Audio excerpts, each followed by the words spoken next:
చర్చలో పాల్గొంటున్నారు.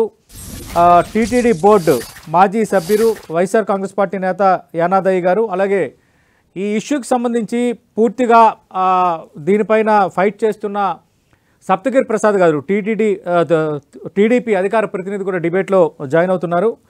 యానాదయ్య గారు, పరకామణి దొంగలు ఎవరన్న ఇష్యూ ఇప్పుడు పెద్ద హాట్ టాపిక్ అయిపోయింది. గత వారం రోజులుగా దీనిపై చర్చ జరుగుతోంది. అయితే దీనిపై సిట్ విచారణ వేయబోతున్నట్టు ఆంధ్రప్రదేశ్ మంత్రి నారా లోకేష్ ఒక ప్రకటన చేశారు. అలాగే లడ్డు వ్యవహారం, కల్తీనే వ్యవహారం, చాలా అంశాలు మాట్లాడారు. ఈ పరకామణిపై సిట్ వేయటాన్ని మీరు స్వాగతిస్తున్నారా? ఈ ఆరోపణలకు మీ దగ్గర ఉన్న మొదటి సమాధానం ఏంటి? నమస్కారం అండి సతీష్ గారు, మీకు టీవీ టీవీలో పాల్గొన్న పెద్దలకి అందరికి నమస్కారం. ఒకటి మేము స్వాగతిస్తున్నాం, కానీ సిట్టు మీరు కూర్చోమంటే కూర్చొని లేమంటే లేచే సిట్టు కాదు. ఇది పరమాత్మకు సంబంధించినటువంటి దేవుని విషయంలో రాజకీయాలు చేయడమే చాలా తప్పు. రాజకీయాలు చేశాక నిష్పక్షపాతంగా విచారణ జరగాలంటే సిబిఐ ఎన్క్వైరీ వేయండి. కేంద్ర ప్రభుత్వం కూడా మీరు కలిసే ఉన్నారు కాబట్టి సిబిఐ ఎన్క్వైరీ వేసి నిజ నిర్ధారణగా తేల్చి ఎవరు తప్పు చేస్తే వాళ్ళపైన చర్య తీసుకోవడం కరెక్ట్. దానికి మేము కూడా స్వాగతిస్తాం. కానీ అటు కాకుండా ఏదో మీ దగ్గర కూర్చుంటే సిట్ అంటే సిట్, స్టాండ్ అంటే స్టాండ్, ఒక సిఐనో ఒక డిఎస్పీ వేసేసి మీకు బుద్ధి పుట్టింది విచారణ చేసినాం రాపిచ్చి, ఇప్పుడు మద్యం కేసు రాస్తున్నారు కదా, కుక్క తోక పట్టుకొని సముద్రాన్ని ఈదినట్టు మీకు ఎవరికైతే నచ్చదో ఎవరెవరినైతే వైఎస్ఆర్ కాంగ్రెస్ పార్టీ సీనియర్ నాయకులు ముఖ్యమైన ఉండరు వాళ్ళందరినీ కేసులు ఎదికిచ్చేదానికి ఇప్పుడు మద్యం కేసు మాదిరి ఒక ఏదో సిట్ అనే వాళ్ళకి సంబంధించిన వాళ్ళు వేసుకోవడం వల్ల ప్రయోజనం లేదు. కావాలని ఏదో ఇరికిచ్చాలా, ఏదో చేయాలా, ఎందుకంటే వీళ్ళు చేసే తప్పులన్నీ బయట పెడతా ఉన్నారు. భూమల కరుణాకర్ రెడ్డి టీటీడీలో జరిగేటటువంటి విషయాలు. ఇది ఎప్పుడు జరిగింది? ఇప్పుడు ఇది 20 సంవత్సరం. ఇప్పుడు ఆ రవికుమార్ అనే వ్యక్తిని 2023లో పట్టుకోవడం జరిగింది. ఎప్పుడు ఏప్రిల్లో పట్టుకోవడం జరిగింది. దానిపైన సిఐడి వాళ్ళు విచారణ జరపడం జరిగింది. 20 సంవత్సరాలుగా అతను దోపిడీ, అతను అక్కడ డబ్బులు దొంగలించడం అనేది బయటకు రావడం జరిగింది. వాళ్ళ ఫ్యామిలీనే, వాళ్ళ భార్య పిల్లలు కూడా ఒప్పుకున్నారు.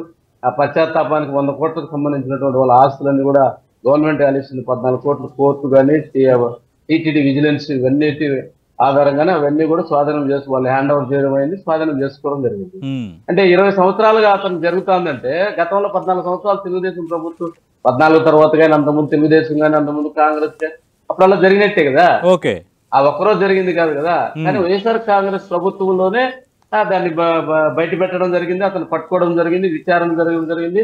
చరిత్ర అతని దగ్గర ఉన్న ఆస్తులు మొత్తం కూడా టీటీడీకి హ్యాండ్ ఓవర్ చేసుకోవడం జరిగింది. మంచి జరిగిన దాన్ని కూడా ఈ రోజు ఏదో కొన్నది. ఎందుకంటే యానాదయ్య గారు, ఏప్రిల్ 23 అంటే ఏప్రిల్ 29, 2023 రాత్రి 11 గంటలకి తిరుపతి పరకామణిలో చోరీ జరిగింది. మరి అప్పుడు మీరు విదేశీ డాలర్లు అతను తీసుకోవడం పట్టుకోవడం జరిగింది. దానిపైన అధికారంలో ఉన్నటువంటి విజిలెన్స్ అధికారులు కానీ టీటీకి సంబంధించిన యంత్రాంగం అంతా కూడా అతను విచారించడం జరిగింది. అవన్నీ కూడా బయటకు వచ్చాయి.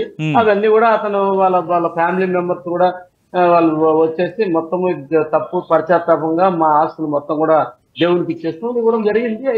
జరిగాయి. అది ఆ రోజు పశ్చాత్తాపంగా మొత్తం ఆస్తులు దేవుడికి ఇచ్చేశారు, టీటీడీకి ఇచ్చేశారని మీరు చెప్తున్నారు. కానీ ఇక్కడ చర్చ ఏంటంటే 100 కోట్లు చోరీ అయితే 40 కోట్ల ఆస్తులు బినామీలకి ఇచ్చారు. ఇది ప్రధానంగా ప్రస్తావిస్తున్న అంశం.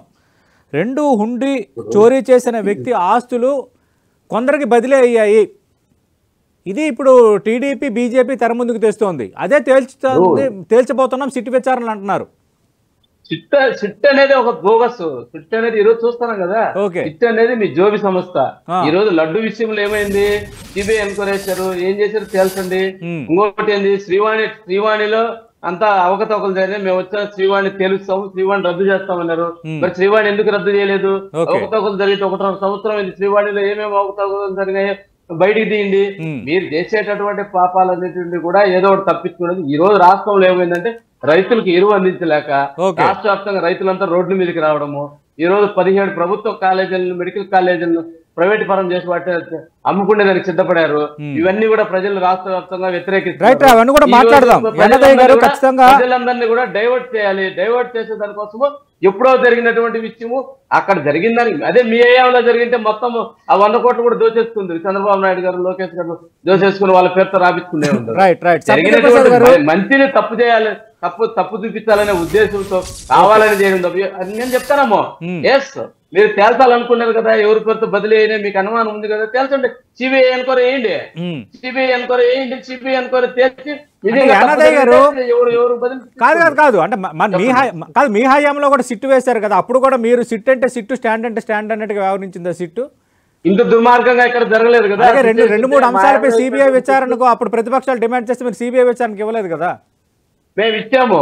ఏది ఇప్పుడు కర్నూలు అమ్మాయి విషయం చనిపోయినప్పుడు సిబిఐకి మేము జీవో కూడా ఇచ్చాము, సిబిఐ టేకప్ చేయలే. అది సిబిఐ తీసుకున్నందుకు మాది కాదు బాధ్యత. ఈ రోజు బీజేపీ వాళ్ళు అందరు కలిసి కూటమి ప్రభుత్వం ఉంది కదా. అడుగుదాం సత్యగిరి ప్రసాద్ గారు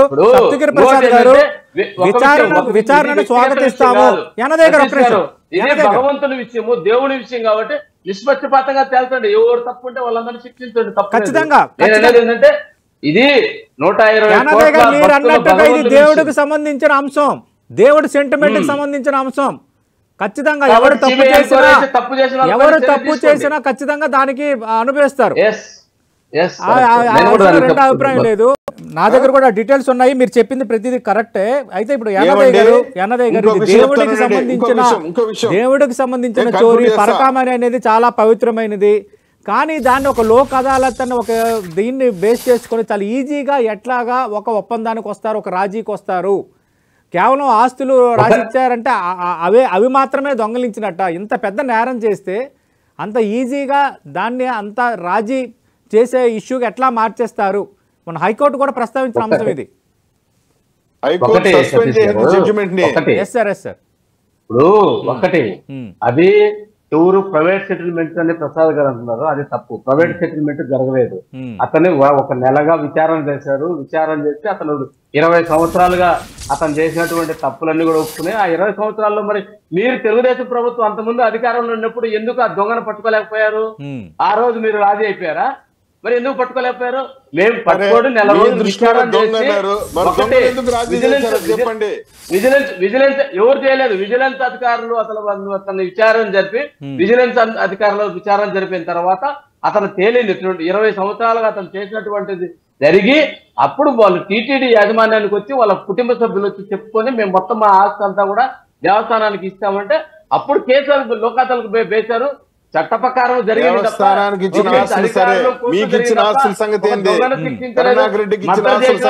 యానదయ్య గారు కేవలం టీటీడీకి ఇచ్చిన ఆస్తులే కాకుండా అంటే రవికుమార్ కుటుంబ సభ్యులు టీటీడీకి ఆస్తులు ఇచ్చేశారు అంటున్నారు. కానీ టీటీడీకే కాదు, భూమన కరుణాకర్ రెడ్డి టీటీడీ చైర్మన్ కూడా ఇచ్చారు. ఇది ప్రధానంగా టీడీపీ చేస్తున్న ఆరోపణ. ఇదే తేల్చబోతున్నాం అంటున్నారు విచారణలో. ప్రెస్ మీట్ పెట్టి ఛాలెంజ్ చేశారు. మీరు సిబిఐ ఎన్క్వైరీ చేసుకోండి, నేను గాని ₹1 గాని దాంట్లో తీసుకుని నా తల నరుకుంటానన్నారు. మీకు దమ్ముంటే మీరు సిబిఐ ఎన్క్వైరీ చేసి విచారణ జరిపి చర్య తీసుకోండి. ఆ కేసు పైన సిబిఐ ఎన్క్వైరీ మళ్ళీ మీరు కోర్టు పోండి, అయిపోండి. మీరు ఏదో చిట్ అని నలుగురిని పెట్టుకొని మేమేదో రాసుకుంటామని. ఎందుకంటే ఇప్పుడు ఎక్కడా దొరకలేదు కాబట్టి ఏది శ్రీవాణి ట్రస్ట్ ఎత్తికారు, అక్కడ ఏం దొరకలే. ఎక్కడ ఏం దొరకలే. లడ్డు ఎత్తికారు, సిబిఐ ఎన్క్వైరీ అక్కడ ఏం దొరకలే. ఎటువంటి అపరాధం జరగలేదు. కావాలని బురదేసి చంద్రబాబు నాయుడు గారు డైరెక్ట్ గా ఒక ముఖ్యమంత్రి స్థాయిలో దేవుని ప్రసాదాల పైన బురదేసి లడ్డు అంశం ప్రస్తావించారు కాబట్టి నారా లోకేష్ ప్రస్తుతం ఏపీ రాష్ట్ర మంత్రి, ఆయన ఒక స్టేట్మెంట్ కూడా చేశారు. లడ్డు వ్యవహారంలో నెయ్యి కల్తీకి సంబంధించి సంచలన విషయాలు త్వరలో బయటకు రాబోతున్నాయి. లడ్డూలో ఏం జరిగిందో మీ హయాంలోనే లడ్డూలో జరిగింది కూడా. లడ్డు కల్తీ లడ్డు పట్టుకునేది కూడా మీరు ముఖ్యమంత్రి చంద్రబాబు నాయుడు గారు, ముఖ్యమంత్రి లోకేష్ గారు మంత్రిగా ఉన్న టైంలోనే జరిగింది. సిబిఐ ఎన్క్వైరీ బయట పెట్టండి. భగవంతుని ప్రసాదంలో కల్తీ జరిగిందని మీరు ఊరికే రోజు ప్రెస్ ముందుకు వచ్చేసి దేవుని మీద బురద చల్లడము సరైన పద్ధతిగా ఎవరు కూడా అది భగవంతుడు తప్పకుండా పోతారు.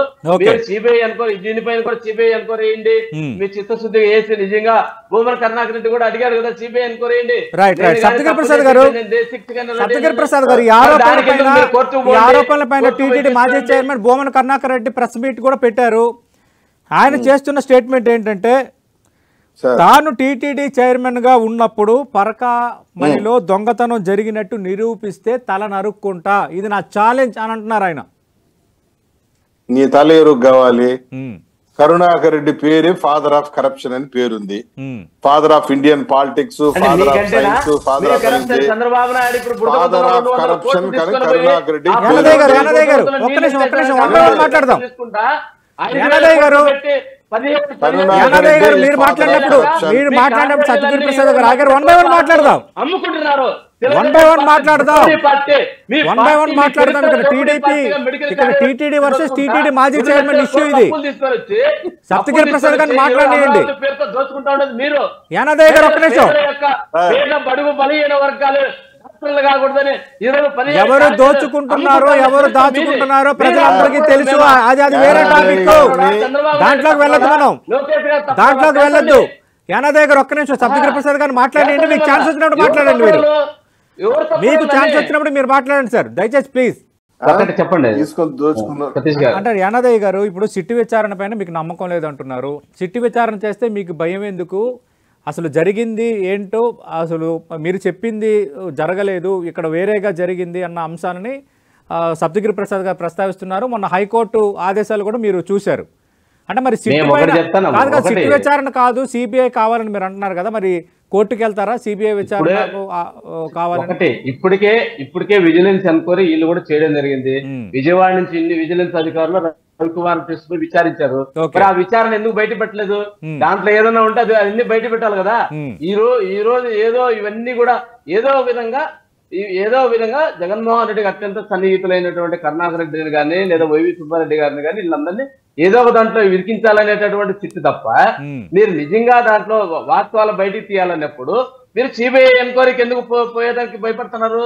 సిబిఐ ఎంక్వైరీ అయితే వాస్తవాలు బయటకు వస్తాయనే, లేదా చంద్రబాబు నాయుడు గారు హయాంలో 2014 నుంచి చేసినటువంటి రవికుమార్ చేసినటువంటి దొంగతనాలు కానీ ఇంకా అంతకుముందు జరిగినవి బయటకు వస్తాయనే అన్ని విచారించండి. 20 సంవత్సరాలుగా చేసినాడు అంటున్నాడు, మొత్తం విచారణ జరపండి. 20 సంవత్సరాలుగా అతను ఏమేమి చేస్తాడు విచారణ జరపండి. అన్నిటిపైన సిబిఐ ఎంక్వైరీ వేయండి. నిజంగా తప్పుంటే ఎవరు తప్పుంటే వాళ్ళ శిక్ష అనుభవిస్తారు కదా.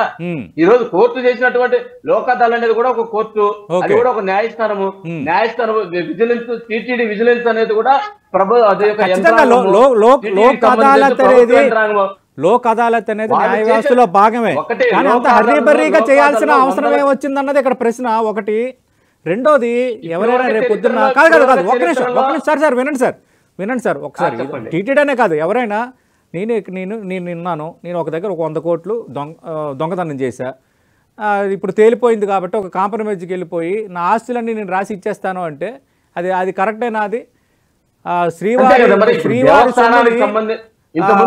పరకామణి హుండీలో ఉన్న డబ్బుని చోరీ చేసిన వ్యక్తికి శిక్ష పడాలా వద్దా? చోరీ చేసిన వ్యక్తి శిక్షే కదా. మొత్తం అతన్ని తీసుకొచ్చి ఈ రోజు కోర్టు ఏం చెప్పింది, ఆస్తులు మొత్తం జప్తు చేసి టీటీడీకి ఇస్తున్నారు కాబట్టి లోకాదల్లో కేసు విజిలెన్స్ అది దేవస్థానకి నువ్వు నేను కొట్టుకునే విషయం కాదు. అది భగవంతునికి సంబంధించినటువంటి విషయము. భగవంతుని యొక్క సొత్తును దోచుకునేందుకు వాళ్ళు పశ్చాత్తాపడి వాళ్ళ కుటుంబం మొత్తము ఆ ఆస్తి సంబంధం ఇంకెవరో పశ్చాత్తాపడ్డం ఆస్తులన్నీ తీసుకోండి అంటే అవుతుందా అని యానాదయ్య గారు ఇప్పుడు జరిగింది కదా. అతను ఇప్పుడు వాళ్ళ ఫ్యామిలీ, పిల్లలు, వాళ్ళ భార్య అంతా కూడా 100 కోట్లకు సంబంధించి కోర్టు పోతే ఏమైతే కేసు పెడితే 100 కోట్లు వస్తాయి దేవస్థానానికి. కేసు పెట్టంటే కేసు నడుస్తానే ఉండిండు, వాళ్ళు లెక్కిచ్చేసి జడ్జీలు లాయర్ పెట్టుకుని నడుస్తూ ఉండారు. ఈ రోజు 100 కోట్ల ఆస్తి టీటీడీకి రాబట్టడం గొప్ప అంటారా కాదంటారా? సమాధానం శిక్ష ప్రసాద్ గారు 100 కోట్లు తిరిగి టీటీడీకి రాబట్టడం గొప్పే కదా. కోర్టు కేసు అయితే అది ఏం తేలుతుందో, టీటీడీకి ఉపయోగం జరుగుతుందా లేదా, ఇది యానాదయ్య గారు అడుగుతుంది ఫైనల్ గా.